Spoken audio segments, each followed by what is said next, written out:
Hi everyone, কেমন আছো সবাই? আশা করছি সবাই ভালো আছো, এমনকি আমিও খুব ভালো আছি। টানা 4 দিন ধরে একভাবে বৃষ্টি হয়েই যাচ্ছে, সারাদিকে জল জমিয়ে দিয়েছে। আমাদের বাড়ির আশেপাশে সব জায়গাতেই জল জমে গেছে। আর বৃষ্টি মানেই খিচুড়ি খিচুড়ি মনটা করে। সাথে সাথে খিচুড়ি বসিয়ে দিয়েছিলাম, গোবিন্দভোগ চাল দিয়ে খিচুড়ি বানাবো তাই।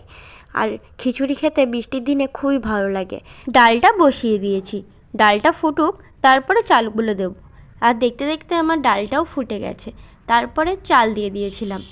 আর গোবিন্দভোগ চালের খিচুড়ি খেতে আমার না খুব ভালো লাগে। সকাল থেকে এত পরিমাণে বৃষ্টি হচ্ছে যে ঘর থেকে বেরোতেই পারছি না। মায়ের কাছে ফোন করেছিলাম, শুনছিলাম ওইদিকে নাকি খুব জল জমেছে। সেই কথা শুনে শুধু মনে হচ্ছিল একটু ওই দিক থেকে ঘুরে আসি। তারপরে বায়না ধরেছিলাম ওইদিকে যাব। এদিকে খিচুড়ির ডাল আর চালটাও সিদ্ধ হয়ে গেছে, আর এইদিকে পটল ভাজা করছিলাম। খিচুড়ি দিয়ে পটল ভাজা খাবো তাই। খিচুড়িতে ফোড়ন দেওয়াও হয়ে গেছিলো। কিছুক্ষণ নাড়াচাড়া করার পরে নামানোর আগে একটু ঘি দিয়ে নিলাম।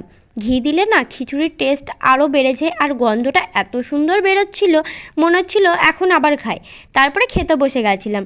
খেতে বসেছি, সেই সময় সে পাশে বসে বসে চা খাচ্ছিল বলে আমার খাবারের ভিতরেও চা দিয়ে দিচ্ছিল। সবসময় আমার সাথে এমনটাই করে। খাওয়া দাওয়া করে বেরিয়ে গেছিলাম ওই বাড়ির উদ্দেশ্যে। তারপরে রাস্তায় বেরিয়ে দেখি যে এত পরিমাণের জল জমেছে সব জায়গায়। আর সেই সময় বৃষ্টিটা একটু কমও হচ্ছিল, তাই বেরিয়েছিলাম। আর আমাদের বাড়ির কালীতলার ওখানটাতে কালী মন্দিরের পাশে একটা পুকুর ছিল। এই পুকুরের জলটা রাস্তার উপরে চলে এসছে। দেখতে দেখতে আমার বাড়ির গলিতেও চলে এসেছি। আর এই যে এই বাড়িটা হচ্ছে আমার পিসি বাড়ি, আর ওই ভিতরের ওই গলির ভিতরে আমাদের পুরনো বাড়ি। তারপরে বাড়ির সামনে চলে এসেছি। বাড়ির সামনে যে মাঠগুলো পুরো জল উঠে এসেছে। তারপরে মাঠে অনেকে মাছ ধরছিল, সেই মাছগুলো দেখছিলাম। আর এই মাছগুলো দেখে মনে হচ্ছিলো ওই কটা, কিন্তু ঢালার পরে দেখো কতগুলো মাছ। আর ওখান থেকে না মাছ আমি বাড়িতেও নিয়ে এসেছি। তারপরে বাড়ি চলে এসেছিলাম। বাড়ি চলে আসার পরে সন্ধ্যাবেলা আমাকে একটু চাউমিন বানিয়ে দিচ্ছিলো। সন্ধ্যা হলে পরে মনটা কিছু ফাস্টফুড করে, তাই বাড়িতেই চাউমিন বানিয়ে নিয়েছিলাম। বাইরে তো আর বেরোতে পারছিলাম না।